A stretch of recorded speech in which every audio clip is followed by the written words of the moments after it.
At my daughter's Thanksgiving dinner, my son-in-law took her phone right out of her hand and said, "You don't need this at the table."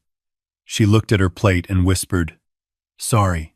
His mother laughed and said, "Finally, a husband who knows how to manage her." Something went very quiet inside me. I excused myself, walked to the back porch, and made a call I'd been saving for 3 months. They had absolutely no idea who I had been for 28 years. My daughter had been pulling away from me since the spring before last. Not all at once. Gradually. The way a tide goes out so slowly, you don't notice until you're standing on empty sand. Calls that used to last an hour dropped to 10 minutes. Then 5. Then she started texting instead. "Busy week, Dad. Talk soon." She never called on Sundays anymore, which had been our thing since her mother passed. When the Thanksgiving invitation arrived, it didn't come from my daughter. It came from my son-in-law's mother, a woman from old Brentwood money who'd spent 64 years perfecting the art of making people feel small while smiling at them. The text read, "Dinner at 6. Don't bring anything. We have a chef." No greeting. No warmth. Like she was notifying a vendor of a schedule change. I drove down from Clarksville on a Wednesday afternoon, the kind of gray November day that makes Tennessee look like a painting of itself. My daughter and her husband lived in a house in the Belmead neighborhood, a white-column situation on nearly 2 acres that had been purchased, I later learned, entirely with his family's money and put entirely in his name. I parked my 8-year-old Silverado on the street. The circular driveway was already full. 2 BMWs and a Land Rover. My son-in-law's mother answered the door before I could ring the bell. She was dressed like she was attending a fundraiser, pearls and all, though it was a family dinner on a Wednesday. She looked at me the way people look at something they've stepped over on the sidewalk. "Oh, you found parking," she said. "We weren't sure you'd make it with traffic from wherever you're coming from." "Clarksville. It's 45 minutes away." But I smiled and stepped inside. The house was designed to remind you of your place in it. High ceilings, crown molding, a dining table that could have seated a board of directors. My daughter was in the kitchen when I walked in, and when she turned and saw me, something crossed her face that I hadn't seen since she was 9 years old and fell off her bicycle. Relief. Raw, unguarded relief, like I was the first solid thing she'd touched in months. "Dad." She hugged me, and I felt how thin she'd gotten. "Hey, sweetheart." My son-in-law appeared from the study. He was 43, tall, with the particular confidence of a man who had never once been told his instincts were wrong.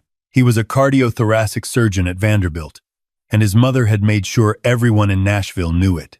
He shook my hand without standing fully upright, the handshake of a man who considers the gesture a courtesy he's extending downward.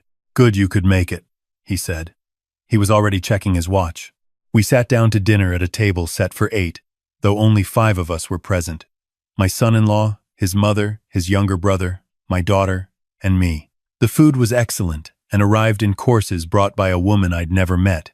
The conversation was controlled by my son-in-law's mother the way a conductor controls an orchestra, except she was the only one allowed to play. She talked about her son's practice, the new wing at the hospital named after their family, a charity gala she was organizing for February. My daughter sat to my son-in-law's left and spoke only when directly addressed. Even then, she chose her words carefully, like someone navigating a field she knew had soft spots. Somewhere around the second course, my son-in-law's mother turned to my daughter and said, "Your hair looks better than last time. Did you finally let someone else do it?" "I went to the salon you suggested," my daughter said.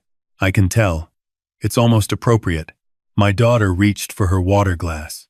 I noticed her sleeve slide up slightly when she did. There was a bruise above her wrist. Yellowish. A week old, maybe. I'd spent 28 years working in federal law enforcement. I knew what that particular shape of bruise meant. It meant someone had grabbed that arm and held it harder than they needed to. I looked at my daughter. She saw me see it. She pulled her sleeve down. Our eyes held for just a moment. I put my fork down quietly and asked about the hospital renovation, and the moment passed. But I filed it the way I had filed thousands of things over the course of my career, in the place that doesn't forget. Dinner continued the way those dinners do. My son-in-law corrected my daughter twice at the table. Once about a date she'd gotten slightly wrong on a story she was telling. Once about how she'd described something to his brother. Not corrections offered gently. Corrections deployed to demonstrate that she was the kind of person who got things wrong. His mother approved of both corrections with small, satisfied nods. After the dessert plates were cleared, my daughter took out her phone. I learned later she was trying to show me a photograph on it, something from a hike she'd done in October. But before she could open her photos, my son-in-law reached across and took the phone from her hand. "We're at the table," he said. The table was otherwise cleared. Dinner was over. His brother was on his own phone across from them. My daughter said nothing. "Manners matter," his mother said. And then she laughed. That particular laugh that sounds like a bell but means something else entirely. Finally, a husband who knows how to manage her. The table went on, some other conversation starting up around me. I sat very still for a moment. 28 years teaches you to hold everything in the body before you let any of it reach your face. "Would you excuse me?" I said. "I need some air." "Of course," my son-in-law said without looking up. "Back porch is through the kitchen." His brother was already talking about a golf trip. No one watched me go. The back porch was cold and quiet, a long stone patio with outdoor furniture that had been put away for the season. I stood at the railing and looked out at the lawn and the tree line beyond it, dark in the November evening, and I took 2 slow breaths. Then I called my oldest colleague. She picked up on the second ring. "It's been 8 months, she said. "I know. I'm sorry. I need your help." Special Agent Diane Kowalczyk had worked IRS criminal investigation for 31 years, 3 of which had been under me when I ran the Nashville field office before my retirement. She was the most careful and thorough agent I had ever supervised, and she had gone on to become one of the best in the Southeast region. "What do you need?" she said. "There's a physician here in Nashville. Cardiothoracic surgery. Vanderbilt affiliated. I want to know if there's anything worth knowing about his billing practices, his clinic's finances, anything that touches federal programs." She paused. "This personal?" "My daughter." A longer pause. "How bad?" "Bad enough that I'm calling you." "Give me 72 hours, she said, "and I want you to document what you've seen. Everything. Dates, physical observations, direct statements. Write it down tonight." "Already planned to. And you're not going to do anything stupid before I call you back?" "Diane, I mean it. You spent 3 years building the framework that put 6 people in federal prison. You know how this works. Don't move until you have something that moves." "I know." "Good. I'll call you by Saturday." I went back inside. My son-in-law's family was in the living room. My daughter was collecting dessert plates from the table, still doing the work, still the help in her own house. I joined her. "You doing okay, sweetheart?" She glanced toward the living room. "I'm fine, Dad." "That bruise." She froze, just for a moment. Then she kept stacking plates. I bumped into the car door. "It looks worse than it is." I didn't push it. That wasn't the right moment, and I wasn't ready. I needed what Diane was going to find first. Before I left that evening, I hugged my daughter in the front hallway while my son-in-law stood 10 feet away scrolling through something on his phone. She held on for a moment longer than usual. "I love you, Dad," she said quietly. "Always, sweetheart. I'm going to call you Sunday." "Okay." I said appropriate goodbyes and drove home. When I got to Clarksville, I sat at my kitchen table and wrote down everything I had observed in the past 18 months in precise detail. The change in her communication patterns, the weight loss, the 2 prior visits where I had noticed her deferring in ways that didn't match my daughter's personality at all, the bruise tonight, the phone incident, the mother-in-law's commentary, which I wrote down verbatim because I had a memory trained to retain exact language. I had spent the years since my retirement watching people underestimate me. It suited me fine. When you've run criminal investigations across 4 states, when you've built cases against people who thought their money made them untouchable, you learn that the most dangerous position is the one where your opponent thinks you're no threat at all. My son-in-law thought I was a retired government worker from a small city who drove a truck and probably didn't understand how their world worked. He was right about the truck. Diane called me Friday evening, not Saturday.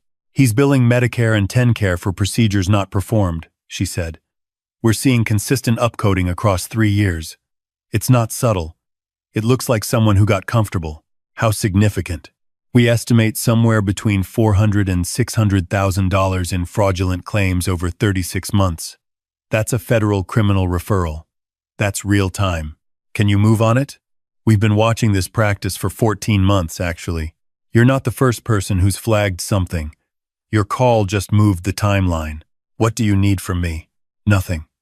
You've already given me enough by confirming the household dynamics.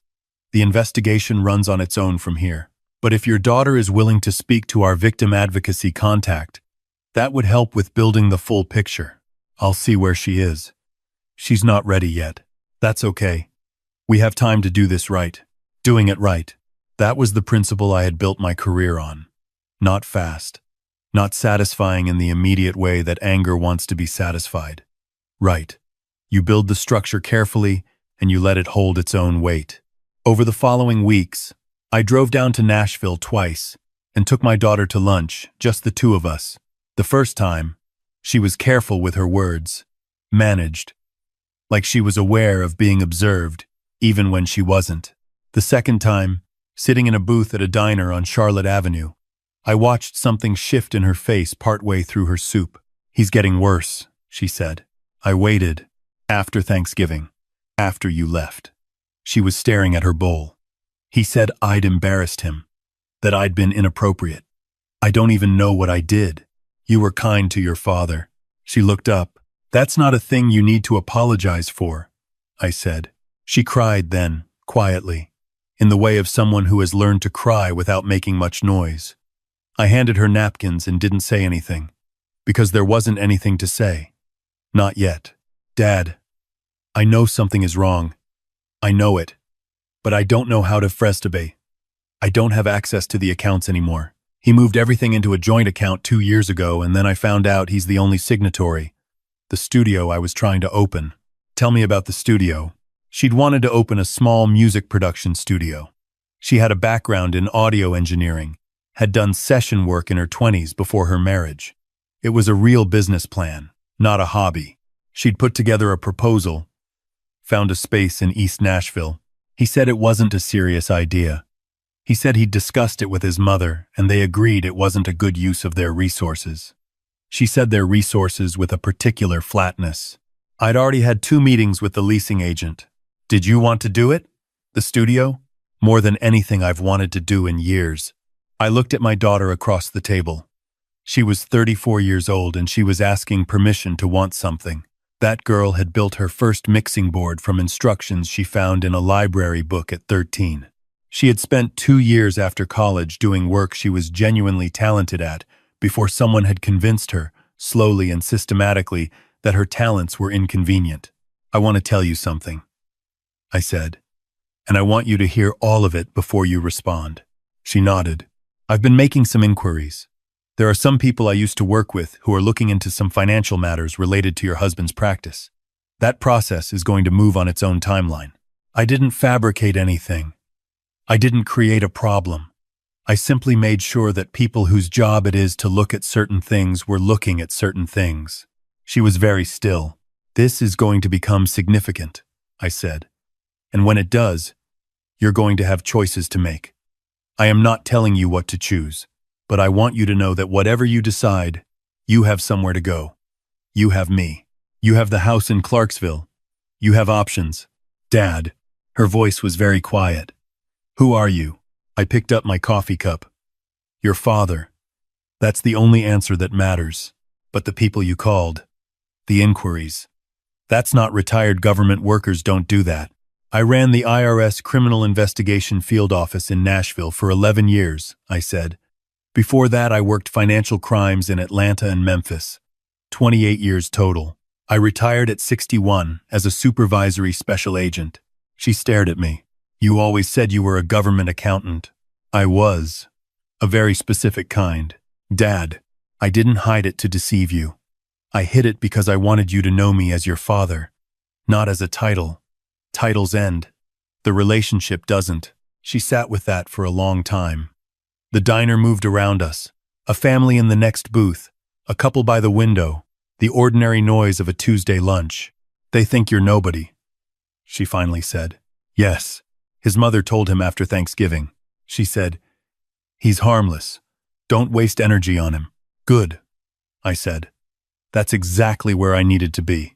The federal referral came down in February. Criminal investigation.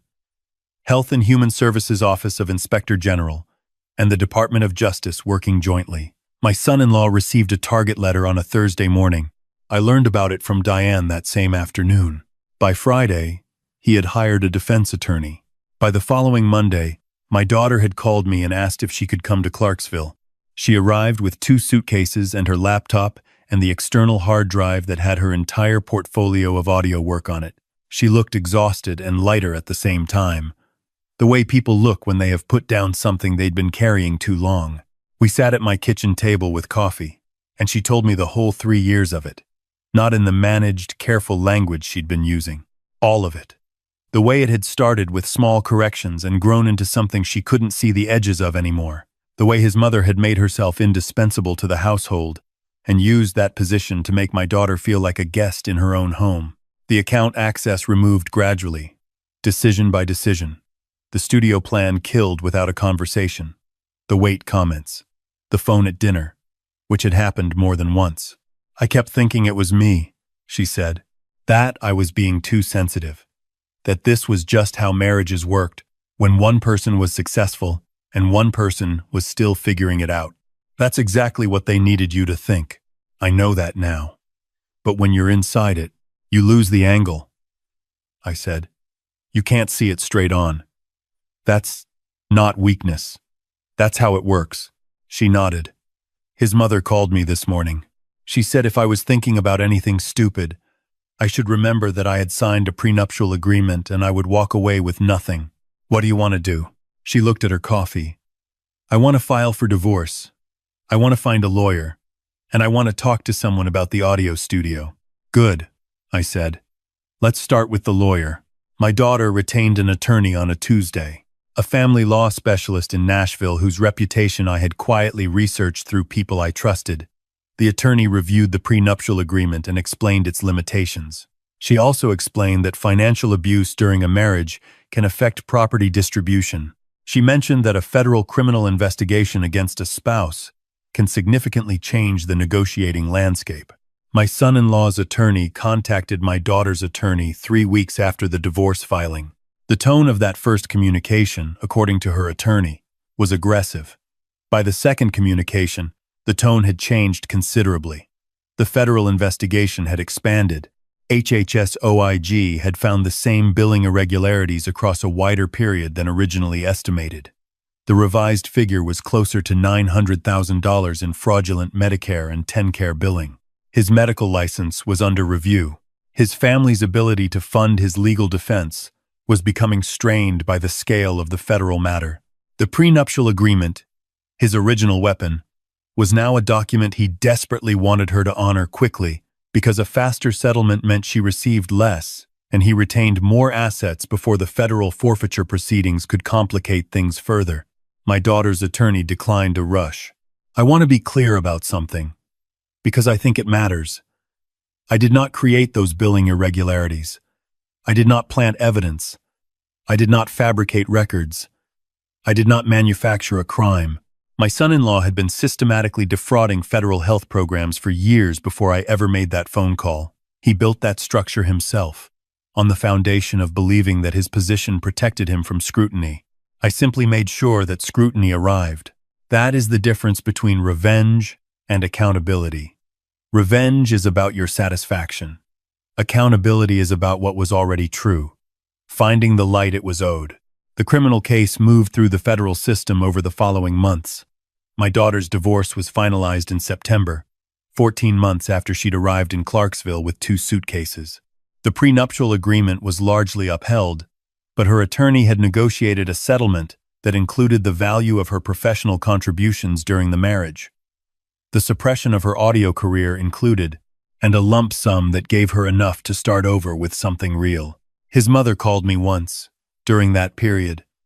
I was surprised she had my number, then remembered my daughter must have given it to her years ago. She called on a Sunday evening, and I answered because I was curious. You did this, she said. Good evening. Don't be polite. You targeted my son. Your son billed Medicare and TennCare for $900,000 in services he did not provide. I didn't do that. He did. You made the call. You put them onto him. I informed people whose job it is to investigate exactly this kind of thing that it was worth investigating. That's all I did. She was quiet for a moment. He could go to prison. Yes, he could. He's my son. And she's my daughter, I said. I watched your son put a bruise on her wrist and take her phone from her hand and spend 3 years convincing her she was lucky to be in the room. You watched it too, and you helped. The silence on the line was long. I don't expect you to understand what I did, I said finally. But I want to be very clear that what happened to your son's career and your family's finances is the direct result of decisions your son made, not of anything I invented. She hung up. I sat with the phone for a while after that. Not with satisfaction exactly, with something more like completion. The kind of feeling at the end of a long case when the work holds and the structure stands on its own. My son-in-law pleaded guilty to federal healthcare fraud in November.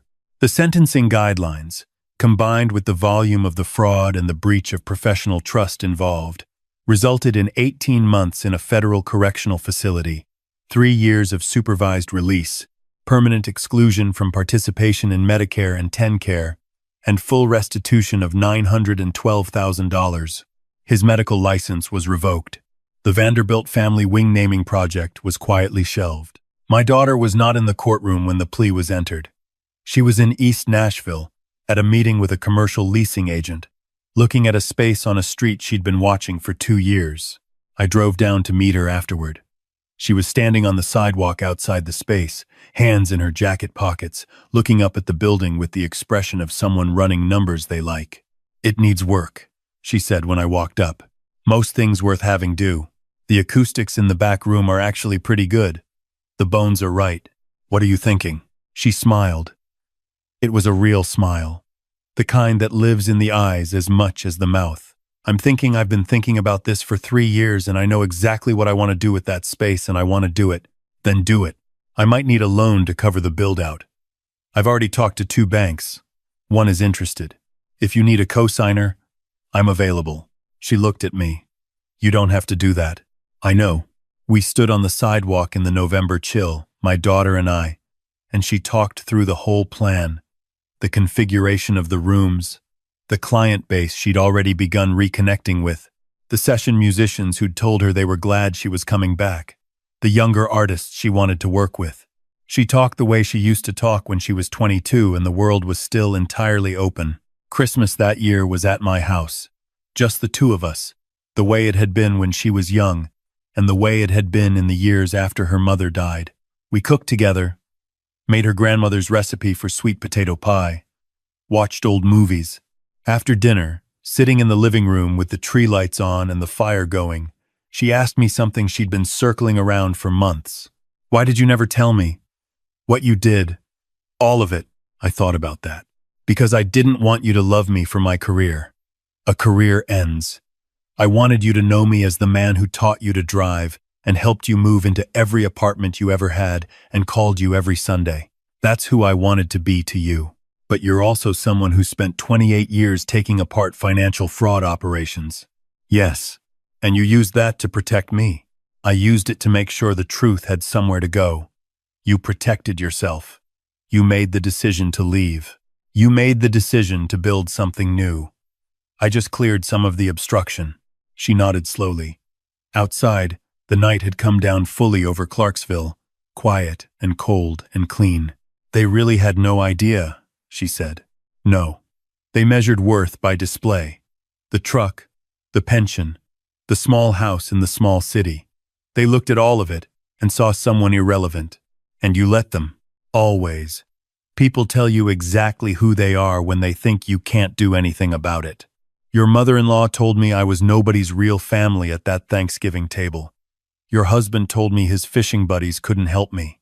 They showed me everything I needed to see. I picked up my coffee cup. Then I showed them who I was. She was quiet for a moment. Do you feel like justice happened? She asked. I considered it, honestly. I feel like consequences happened, which is what justice actually is, most of the time. Not dramatic, not satisfying the way anger wants to be satisfied. Just actions had consequences. The structures that were supposed to hold people accountable held people accountable. That's all. His mother called me last week, my daughter said. I looked at her. She didn't threaten anything. She just said she was sorry. Said she knew it didn't fix anything. My daughter looked at the fire. I told her I appreciated the call and that I wasn't ready to talk more than that. That seems right. Is it wrong that I don't hate her? No. That's not weakness. That's you, knowing yourself. She nodded. I have 3 client sessions booked in January. The space is being built out starting the second week of the month. I talked to a woman who does mixing for 2 of the indie labels in town, and she wants to share the space on a cost-split basis. You're moving fast. I've been standing still for 3 years. I have time to make up. I laughed. She laughed too. And it was the laugh I remembered. The real one. Later that night, after she'd gone to bed, I sat alone for a while in the living room with the fire burning down. I thought about the years of my career, the cases, the structures built and dismantled, the people who had believed their money or their position or their family name made them immune to the systems everyone else lived inside. They never understood that the systems don't care about your name. They care about what you did. My son-in-law had built his life on the assumption that the right address and the right credentials made him untouchable. His mother had reinforced that assumption every day of his life. And so when a retired man from Clarksville showed up to dinner in an 8-year-old truck and talked about fishing, they saw exactly what they expected to see. They never thought to ask what I'd done for 28 years. They never thought to ask what one phone call from me might mean. My daughter was safe. Her name was on a lease. Her hands were back on a mixing board. She was sleeping through the night. That was everything. That was the whole point. Someone asked me once, years ago, during a case debrief, what made me good at my job. I told them, patience and a willingness to let the other side feel like they were winning until the exact moment they weren't. Some skills don't retire when you do. If this story meant something to you, please leave a comment and let us know where you're watching from. Subscribe to the channel so you don't miss what's coming next. And thank you for being here.